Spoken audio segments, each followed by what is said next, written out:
pilot is flying around the curve of the Earth, then he should be dipping the nose down every 5 minutes. He should be dipping the nose down to stay around the curve. But the thing that really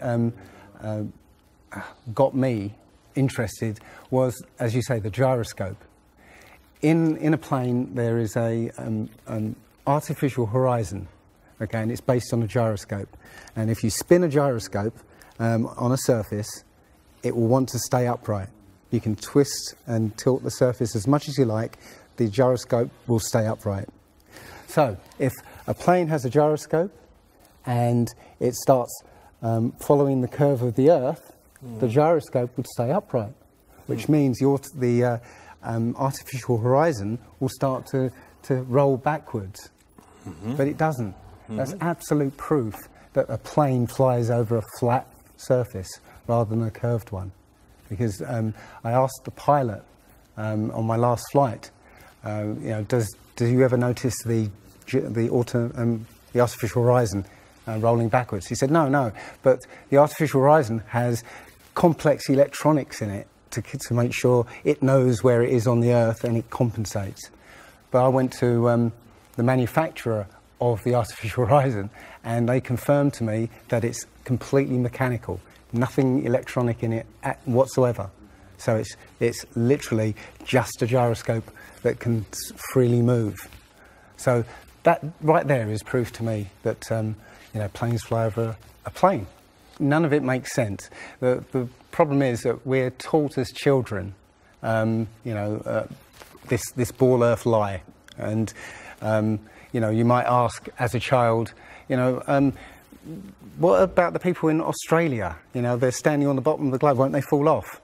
And your teacher says, no, gravity. And you go, oh, okay. And you never go back to that question. But when you go back to it as an adult and start looking at it with a critical eye, right, the whole thing falls apart. As you say, the globe is spinning at 1,000 miles an hour. Neil deGrasse Tyson, who's a leading astronomer in America. I'm Neil deGrasse Tyson, bitch.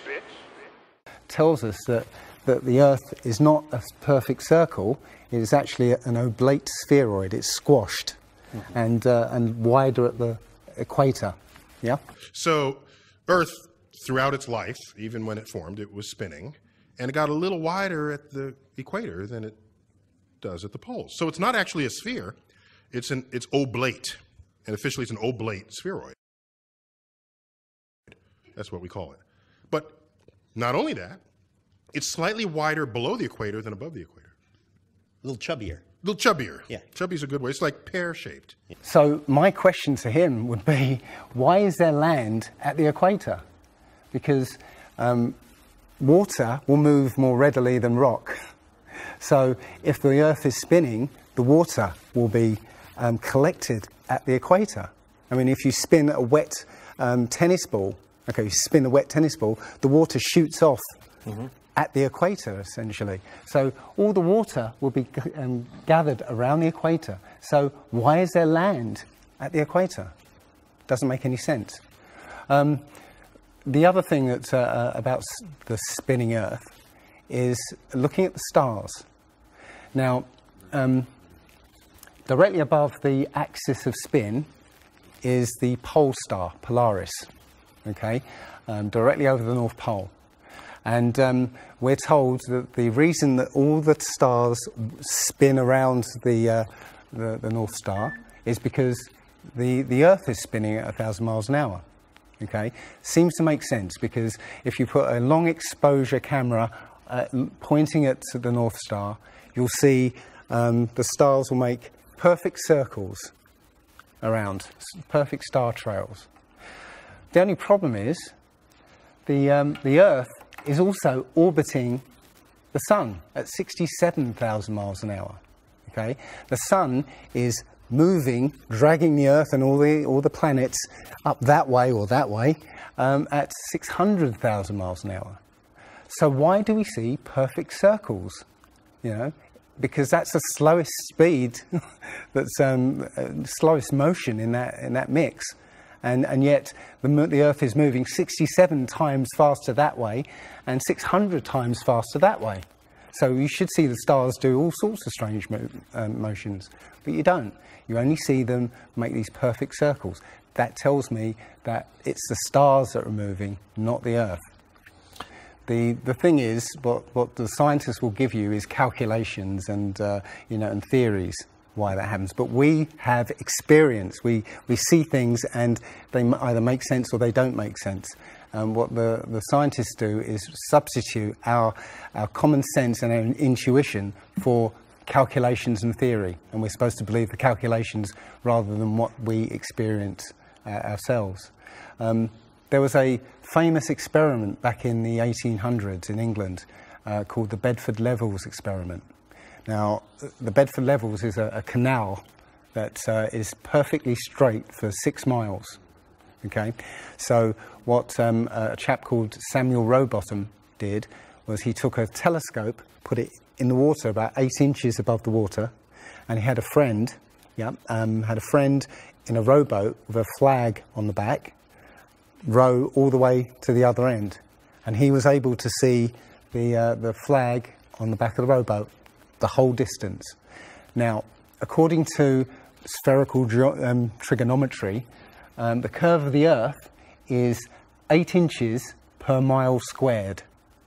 So over 5 miles, that's 5 times 5, 25, times 8, which is 200, works out, that's 200 inches, which works out at 16 feet. That means the boat should have been 16 feet below the horizon. He shouldn't have been able to see the boat. Now, the scientists will say, oh, refraction and this and light bending around the Earth and stuff. But the fact is, it's perfectly flat. And he in his book, he puts forward many arguments that show that, or many experiments that show the Earth is always perfectly flat. They say that you see the mast, go down last. It's literally just the way your vision works. Yeah, it's perspective and atmospherics basically. The limit of your vision is supposedly 3 miles. And then after 3 miles, you're supposed to see the boat start to go over the horizon. It's funny that Neil deGrasse Tyson again says that, explains that you can't see the curvature of the Earth from a plane.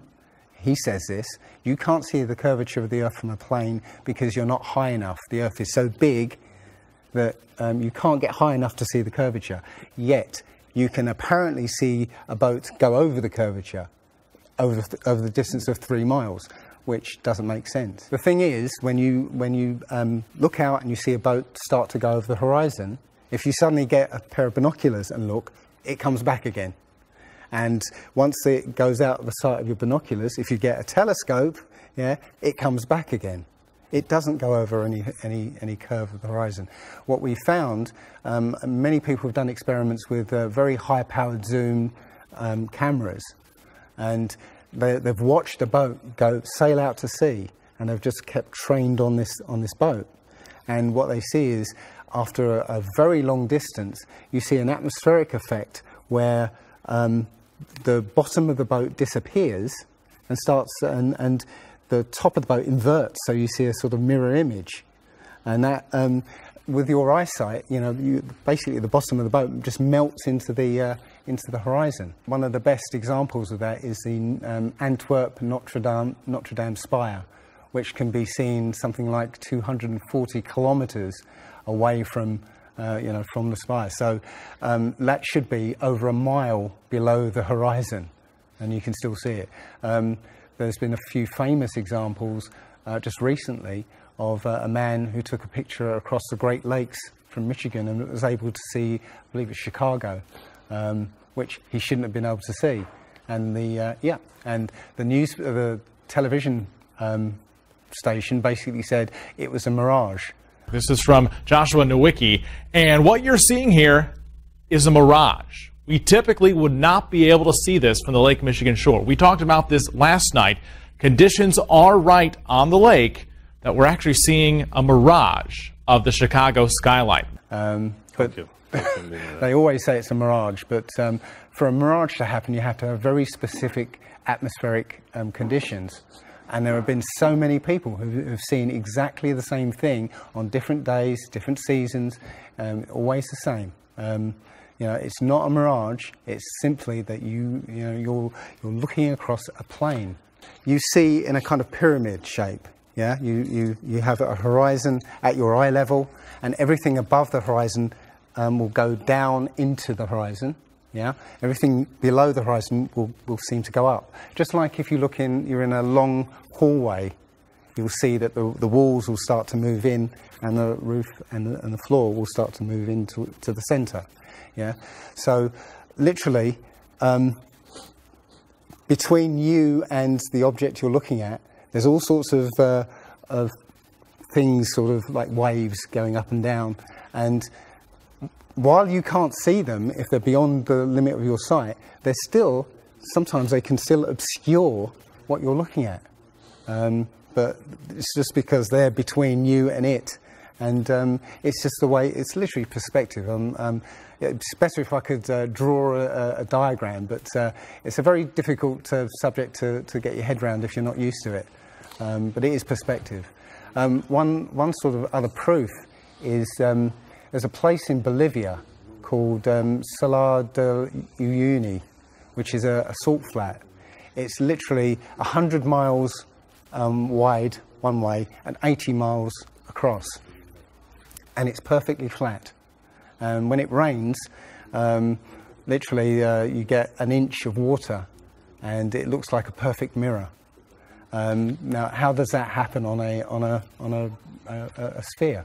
Yeah, it shows you that, you know, if you're one end of this salt flat, you can see perfectly clearly the other end 100 miles away. So it's just showing you that you know, the Earth is flat, and without the effect of the waves in the sea, you'll be able to see a whole lot further.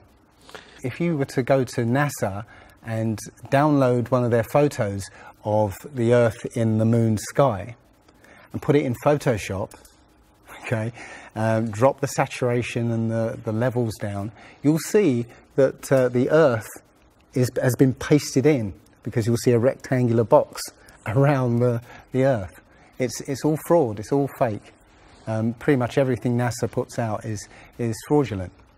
There are no images of Earth from space.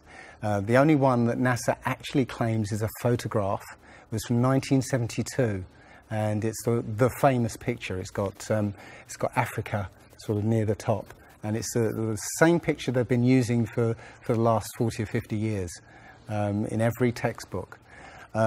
Every other image is what they call a composite. It's Photoshop. There was another layer to sort of simulate the atmosphere. And then there's this little bright spot. It's called the specular highlight. So it's the reflection of sunlight off of water. Those are the pieces, but you can't just slap them all together. It just didn't look realistic. It looks kind of flat, or the clouds are sort of too see-through. So I just hit Command-Z a lot. There's artistry to creating the world.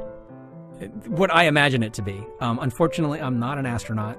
I've never been to space. But I've looked at these images over and over again, trying to sort of get the essence of it. It is photoshopped, but it's has to be. It is photoshopped, but it's has to be.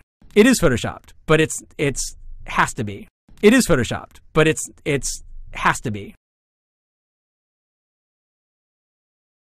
And many of us have been looking at these images of Earth, including the one they call the Big Blue Marble, which was released in 2002, I think. Again, when you zoom into it with Photoshop, you'll see where they've used the clone tool in Photoshop to take a picture of one of the clouds and stamp it in various places around the picture. They got lazy. In another image, they've even Photoshopped the word sex in the clouds, which is a subliminal tool they use to get people to sort of relate to something. They literally, you can look at this and you can find it on NASA's website. In a video I'm working on at the moment, I've got a video from what they call the Galileo space probe, as it left Earth, it took a series of shots of Earth, apparently. And you see that over the course of 25 hours, the clouds never move. Okay. Now, I happened to find some pictures of satellite pictures of Earth, and I noticed that in these separately taken satellite shots, the clouds were exactly the same as the ones in this Galileo shot. So it's a cloud map. It would be very simple indeed to just silence everybody, put an end to this topic once and for all, turn the Hubble round and show us Earth in real time, zooming in onto a place so that we can see what's happening at that place, and we know that there is something up there looking down on us from space. But they will not do it. They can't do it. It can't. It doesn't exist. It literally doesn't exist.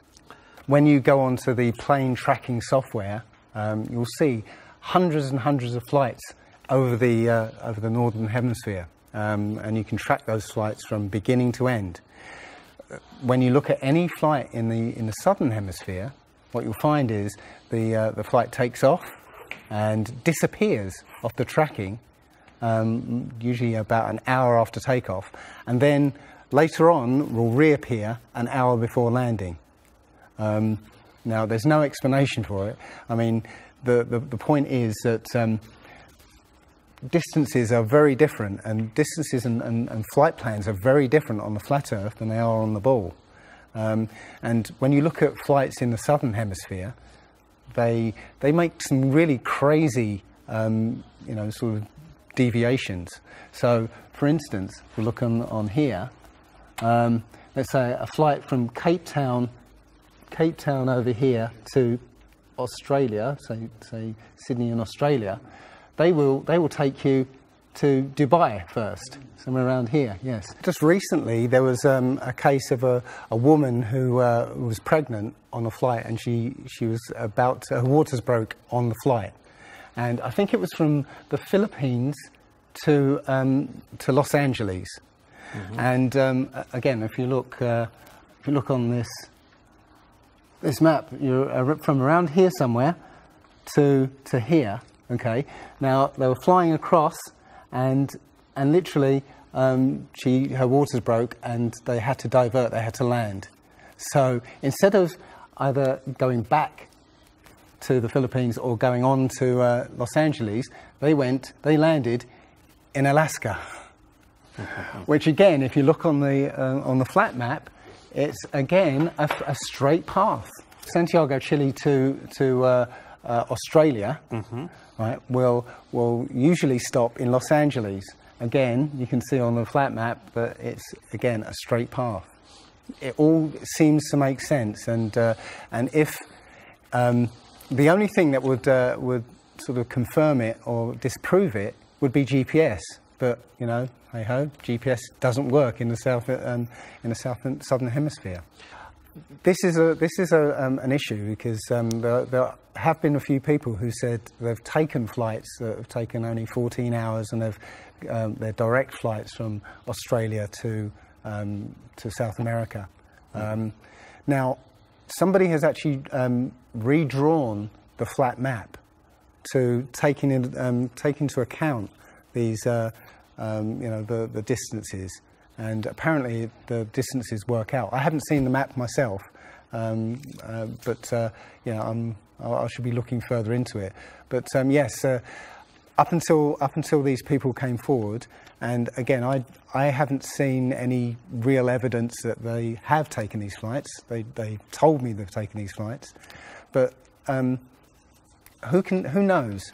They can actually advertise a flight that's direct. They can price it out of the range of most people to take, and then if anybody does take it, they could cancel it. I don't think any flights actually fly directly over the North Pole at all. I think they skirt the North Pole, mm-hmm. but I don't think they fly directly over the actual pole. So mm-hmm. I don't know if it's to do with magnetics. The only thing I do know is that nothing flies over the South Pole, because again, on a flat map, the South Pole, the continent of Antarctica is the ring around the Earth. So you can't fly over the ring and get anywhere. That's why we're not allowed to go there. I mean, think about it. It's the only treaty that's all these countries have signed and never broken and completely agreed on. It's the only one. And what treaty is there that everybody's agreed on?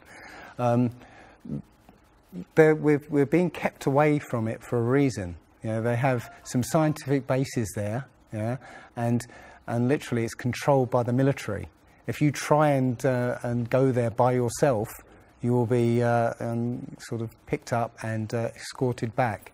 There was a guy called Jarls Anderhoy who tried to take a mission to the Antarctica, and he was picked up and taken back by the military. It's a good reason, because they don't want you finding out what's beyond. Admiral Byrd he actually did four expeditions, and most of them were military expeditions with huge military groups.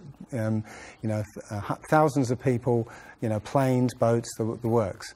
And yes, he confirmed in an interview that he discovered a continent as big as the continental United States out there, that was with warm water lakes and mountains and everything, that was completely uninhabited. And he described it as the other side of the South Pole to Middle America. So on the globe, that means it would be somewhere in the Indian Ocean. There's a huge continent that nobody knows about. So yeah, there's more going on than meets the eye. The other thing is, after Admiral Byrd came back after his last expedition, Antarctica was sealed off, and both America and the Russians started firing nuclear missiles straight up. Now, in America, that was called Project Operation Fishbowl, and it came under something called Project Dominic. Well, Fishbowl makes sense, because it seems like Admiral Byrd found the edge of the dome, while he was out there. And as soon as he left there, they started firing missiles straight up, I believe, to try and test how far that dome went. If you look at the footage of these explosions, what you'll see is an explosion. Well, when a bomb goes off in midair, it's a fireball. It expands in all directions and mostly up. Okay. Now, if you look at these explosions on Operation Fishbowl, they explode outwards in a ring, which means it's exploding against something, because it can't rise with the heat. So it's exploding against something and exploding outwards. Okay, and the middle of the explosion, you'll see it glows, hot, and then it cools over time. So it looks to me like they were exploding against a dome. Now, I said it was Operation Fishbowl, obviously Fishbowl, but there's a chap called Rob Skiba who discovered that the Project Dominic, the word Dominic means of the Lord, Fishbowl of the Lord. So I believe they clearly know that we're in an enclosed system, and Admiral Byrd found the edge, and they've tested to see how far it goes up. They will also say that if a sniper is trying to hit something a great distance, a couple of miles away, they have to take into consideration the spinning of the Earth, because they say that as the bullet leaves the muzzle of the gun, it's now independent of the rotation of the Earth. So, the Earth will spin away from where the bullet, and you have to take that into account. They say that about artillery shells as well, but it's not true. If that was true, a sniper would have to spend ages and ages calculating how to make that shot, and they don't. They literally take into consideration the wind and the elevation, and they don't take the Coriolis effect into consideration at all. Also, planes. If that works for bullets, if bullets, as soon as they leave the Earth, they're now independent of the spin, then why doesn't it work for planes? Yeah, there's a video on YouTube that actually tries to explain that the Coriolis effect works by using the example of a paper plane. You have to throw it. If you throw it north, the Earth will spin and the plane will land sort of east. But if you take the idea of a real plane, a plane would have to aim north to go east in that case. But that's not what happens. And if that was the case as well, planes would have to land on runways that are moving. And that would be impossible. But how is it that you can take a flight from London to New York and it will take exactly the same time as a flight from New York to London? Yeah, one's with the spin of the planet and the other one's against it. So it doesn't make sense. They'll say that the whole atmosphere is moving, yeah, with the planet, but that doesn't make sense either, because the atmosphere, say it's that thick, the top layer of the atmosphere will be moving slow, and as further you get in, will be moving faster. How, if everything is moving like that, how do you get a light breeze that blows against the spin of the planet? How do you get a breeze that goes from north to south? It just doesn't make sense. And again, science will give you calculations and esoteric ideas, but you can go out and look for yourself, and you'll see what makes sense and what doesn't. The other thing is that we have senses to be able to sense acceleration. Yeah, you get in a car and somebody puts their foot down, and you get thrown back in your seat. You can feel the acceleration. Yeah, you can feel changes, very minute changes of acceleration.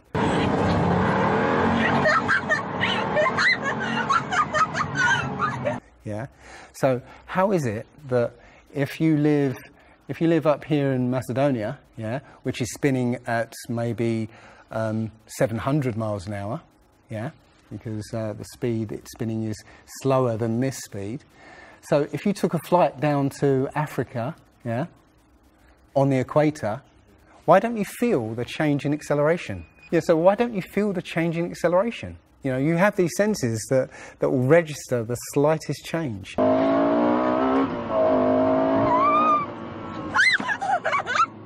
Yeah, but you get off the plane there and you don't feel dizzy, because now you're moving a lot faster. So no, it doesn't make sense.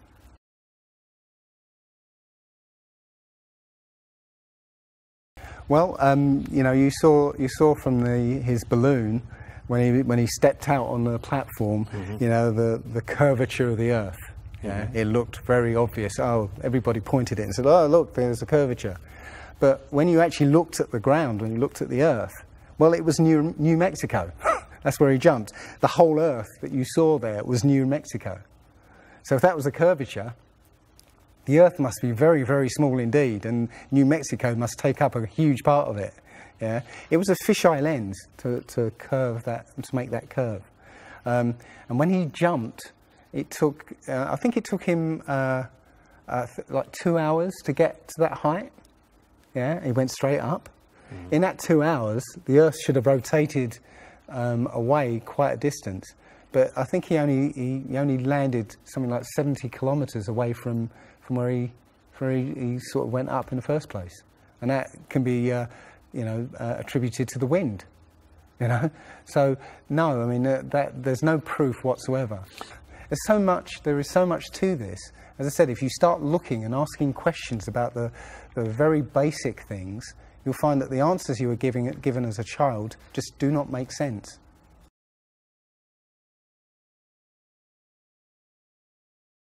So the idea there is that it must be a globe because the sun. If the sun's here, then it's got to be dark on the other side. Well, the thing about the sun is that we're told it's 93 million miles away. It's not. It's actually something around 3,000 miles away, and about 34 miles across. That might sound really crazy, but if you look at look out on a day that's got broken cloud, you'll see that the sun rays will come out at an angle. Most people have seen this. The rays come down at angles. If the sun was 93 million miles away, then all the light will be coming parallel.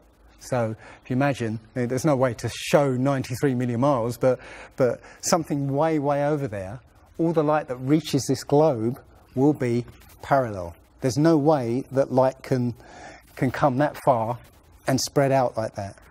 Now, if you follow those light rays, you'll see exactly where the sun is. And as I said, it works out to be about 3,100 miles.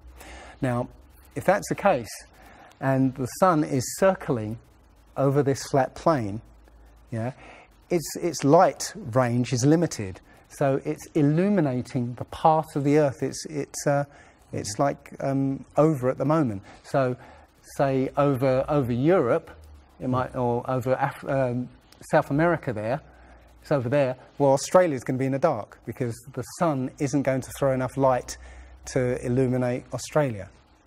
Yeah. Now, most people say, well, I see the sun rise and set. How can that be if it's just going round in a circle? Well, that's perspective again. If you actually see video of the sun coming up and going down, many times you'll see that the sun starts off as it's coming up very, very tiny, and it gets bigger as it gets closer to midday and then gets smaller again. It's literally that effect of perspective, you know, with something's above you, like the ceiling in a hallway, yeah, as it goes further away, it will seem to sink down towards the horizon until it disappears beyond the limit of your sight. And that's all you're seeing. You're seeing literally the sun circling overhead, but seeming to set.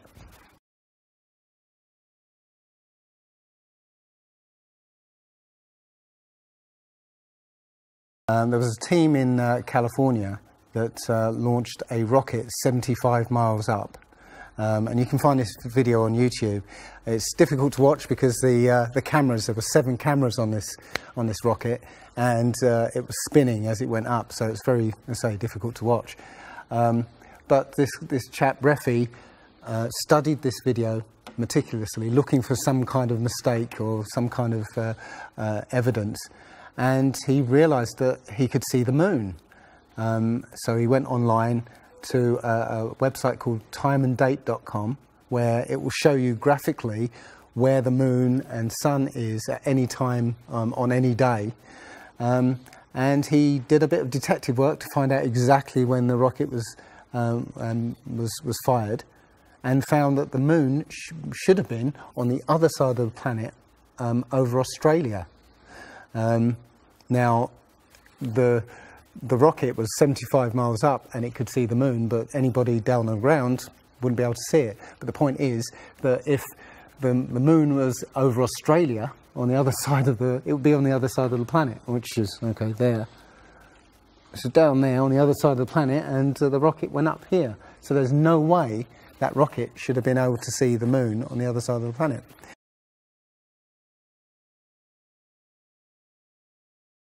If you watch the trajectory of the space shuttle, it doesn't go straight up.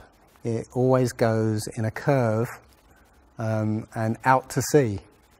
The point is that they actually go horizontal. The space shuttle goes horizontal. It never goes any further up. It goes horizontal, very, very low down in the atmosphere, because it drops its external tank while it's still in the atmosphere. So, you know, it's still in the atmosphere while it's horizontal, so it never gets any higher, and it goes out of sight, not because it goes too high, because it goes too far downrange. And it seems that nobody's ever on the space shuttle, and the proof of that is the Challenger disaster. In, I believe it's 1986, the Challenger exploded just after takeoff and killed 7 astronauts. But it turns out that 6 of the astronauts are still alive, and most of them are using their original names. And you can find pictures of them. They're using the same names, and they're doing ordinary jobs now. Teachers, lecturers, lawyers, whatever, but they're still alive. I think it's a mock-up. I think it's an empty shell and literally just dishes in the sea, out of sight. And they have a plane that's mocked up to look like a space shuttle, and you can see whenever the space shuttle lands, you can hear it. It's a loud jet engine. You watch any video of the space shuttle landing, you can tell it's a jet engine. It's a jet-powered aircraft. That's it. It's not a glider. In my video, I show you a glider, how that seems, and then I show you the space shuttle, and yeah, it's not a glider. It's an aircraft, and that's what they're fooling us. They're taking billions of dollars in and giving us images and fake planes for that 10 billion, you know, however many billions of dollars it is. That you've got the external tank and the space shuttle. Yeah, it's like horizontal at this point, and then they drop the tank. Okay, now the space shuttle isn't powered at this point because the tank has all the fuel. Yes. Okay, so when the engine stops, the tank is dropped. Basically, the space shuttle and tank should follow the same path because neither of them are powered. They should both fall in the same way. Now, because the tank has all the fuel, those pods on the back of the space shuttle aren't fuel tanks. They have a very, very small amount of fuel in there for orbital manoeuvring. But from this point, which again is still in the Earth's atmosphere because the tank, you know, is falling there, it now has to go from there into orbit. They haven't got the fuel there to insert it into orbit.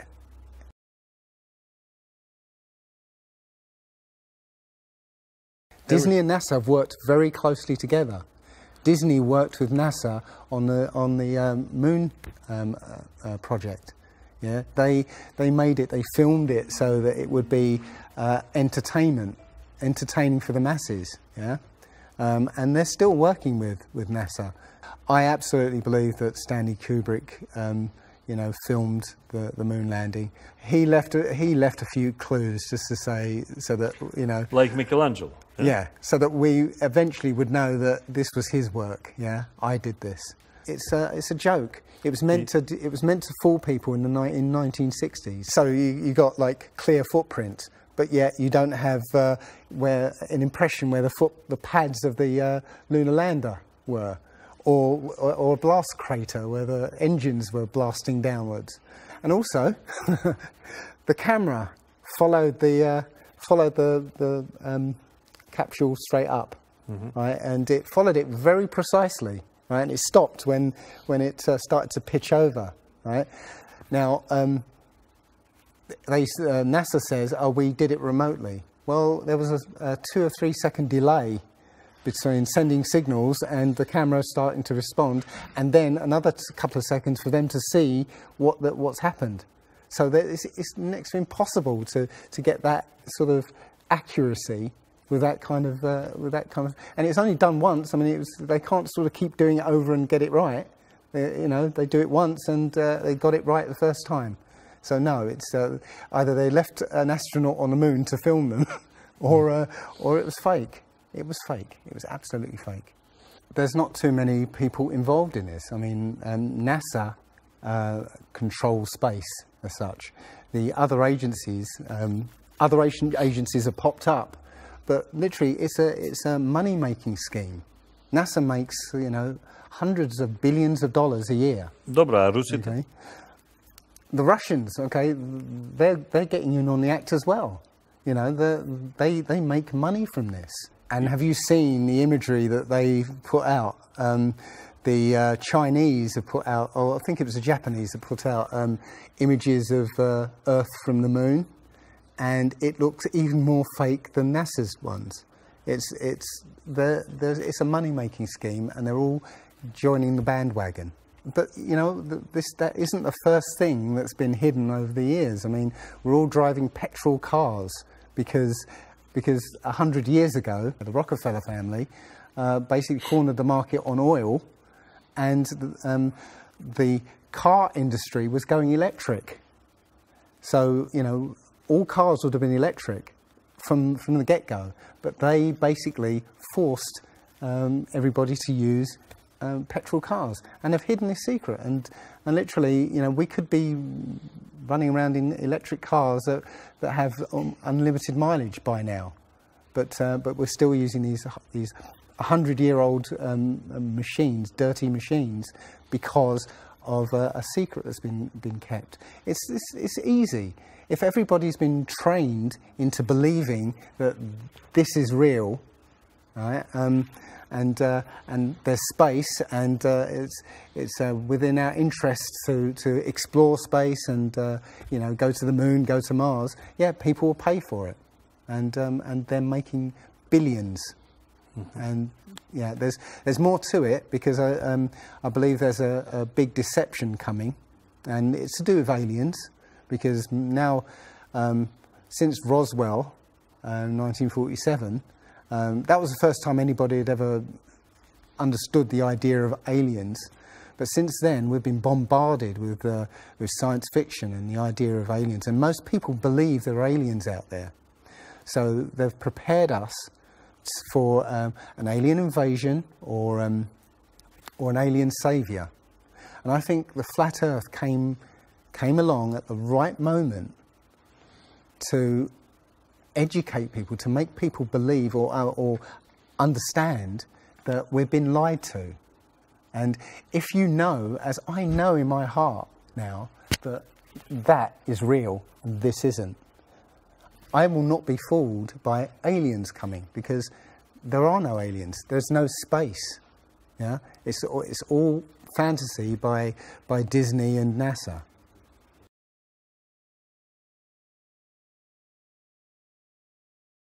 Well, the Bible has a very, very clear view of what this place is, and it matches that place more than it matches this.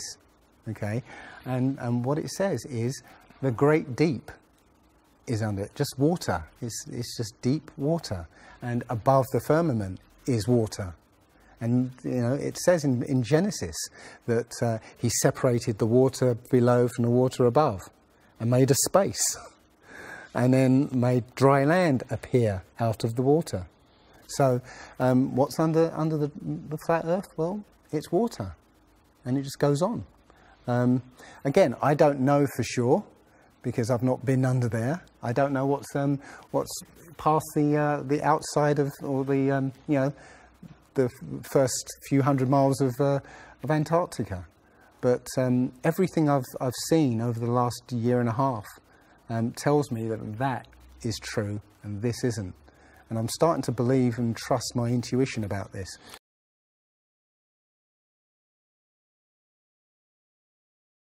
Nobody has actually really gone all the way across Antarctica. Yeah. Now, there are millionaires out there who could, you know, assemble the resources to make an expedition and completely, you know, go across and chart Antarctica and make a name for themselves, being the first person to do that. Yeah, but nobody ever does. One thing I was going to say, which is slightly totally off topic, but the topic I really want to go to is that people, ordinary people, have become scientists through this. Okay. You know, the science community is ignoring a lot of the things that we're looking at. And so normal people are going out and doing experiments. And one of the experiments has turned up an amazing fact that we've not been told. And it destroys the whole idea of this heliocentric system.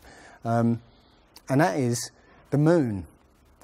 If you get a piece of card, put it on the floor, and sort of you put another piece of card to act as a barrier for the moonlight. So you have the moon above, card on the floor, and a piece of card in front to shield half of the card.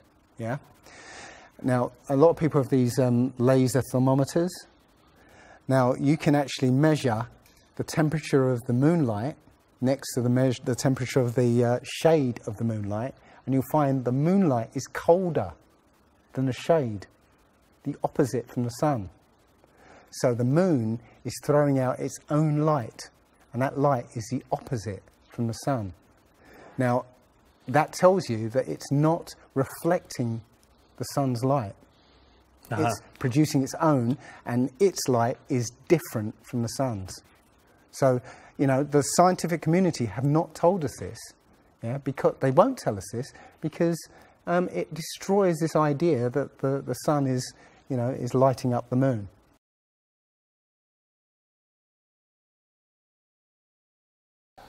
This world is very different from what most people think it is. There are very powerful people who essentially rule this world right now. And the ordinary person is a slave in this world. And slaves aren't educated. You know, they're taught what they need to, or, you know, they need to know. That's it. They're not taught truth. They're taught what they need to know.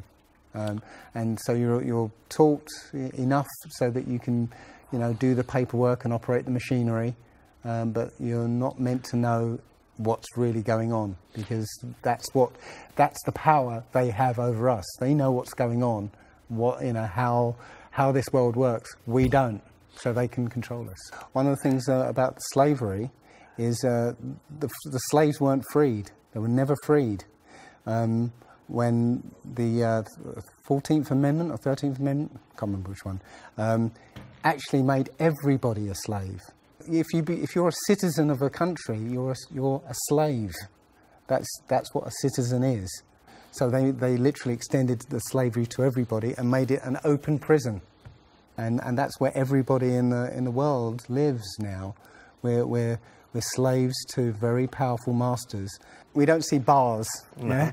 The bars are the borders of the country, right? You have to use a pass to get out, and they'll let you out if you show them your pass. Yeah, and sometimes they won't let you out. You know, as I was coming here, I was lining up to go on the plane, and somebody in front of me was told, "No, you can't fly. They found something in your bag, so you can't fly today." So, you know, we have, as I said, we have natural rights to travel anywhere on this earth. We were born on this earth. We have the right to travel anywhere. But our masters have kept us in small, open prisons that you need to get permission to move around.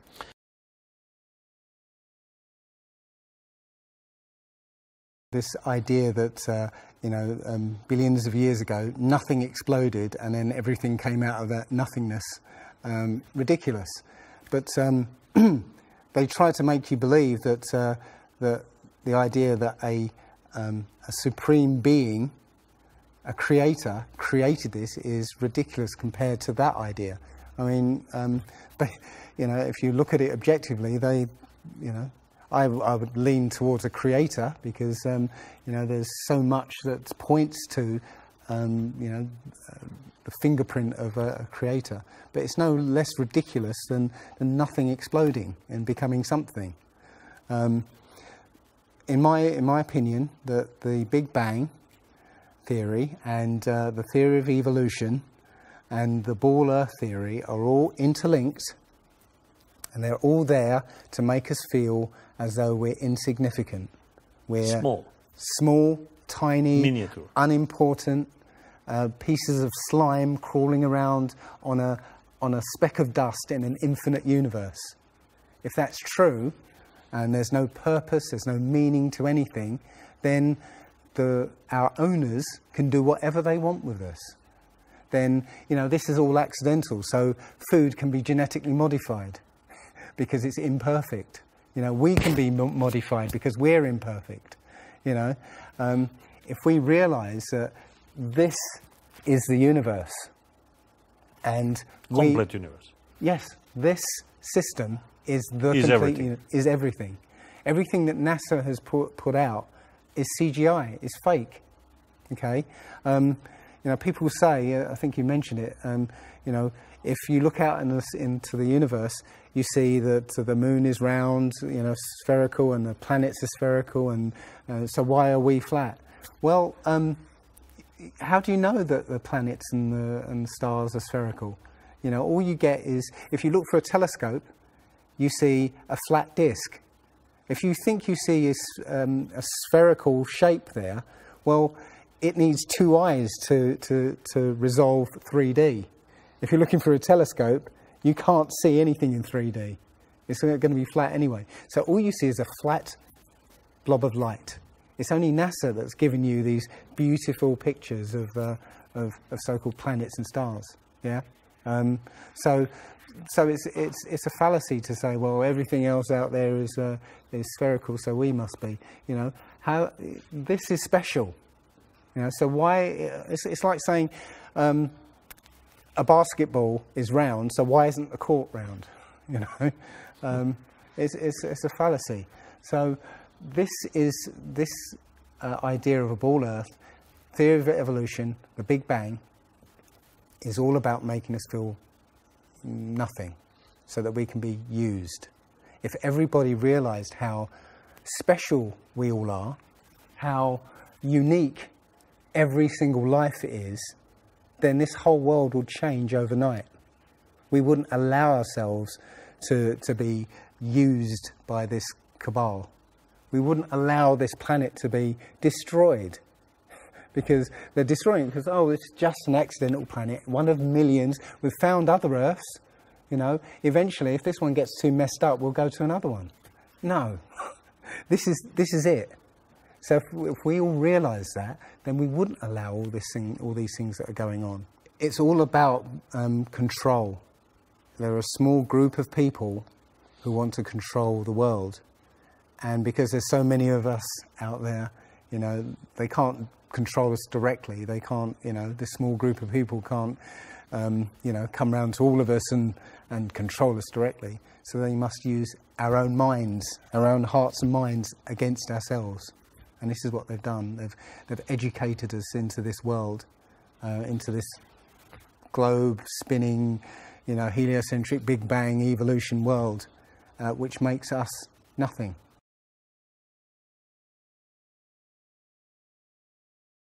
This is amazing because when I first started looking, it was about a year and a half ago, I looked on YouTube and there were maybe about 100 videos. Not even that, probably. And nobody was talking about it, right? And then over 2015, it exploded. There are thousands and thousands and thousands of people looking at Flat Earth now. And what happens is that you'll watch something or read something, and something will strike a chord in your mind, and you'll think, yeah, I've always wondered that. And what will happen is you will start feverishly researching. I mean, what happened to me was, as soon as I got that, I spent every waking hour looking for things and testing things, and this seems to be replicated with thousands of people around the world who suddenly come into this. They start, researching and getting a passion for this, because this is what I think, it's the truth. And we recognise the truth when we hear it. And we feel it. And this I believe, has come at the exact right time, so that we awaken to what's going on in the world. Nothing else. 9/11 even hasn't awoken people, right, to this extent. For me, I've been an atheist for 40 years. From the age of 13, I didn't want anything to do with God and Bibles and whatever, and religions. And now I know for a fact there is a creator. I've seen his fingerprint, not just with the Flat Earth. Everything I've done in the last 5 or 10 years has led me to see that there is a creator now. And there's a great many people out there who have had exactly the same revelation as I have. and it is. I'm now following the commandments and trying to be the best human being that I can be, because I think it was a guy called Kent Hovind who said there are only two possibilities. Either there is a God or there isn't. And both of them are terrifying. Yeah. If there isn't a God, then nobody's in control. We're hurtling through space and there's no plan and there's no nothing, and that's terrifying. If there is a God, then we'd better find out who he is and what he wants and do exactly what he says. And it turns out that he gave us very specific instructions on how to live. And they're not rules as in, laws that you must follow because, or put you in prison if you don't. No, these are rules to live by, to make a harmonious world. Don't harm anyone, don't kill anybody, don't steal from people, don't covet people's items, Don't lie. Don't lie. I mean, these things are written in our hearts anyway, yeah? But we're in a society that legalizes all of the 10 Commandments.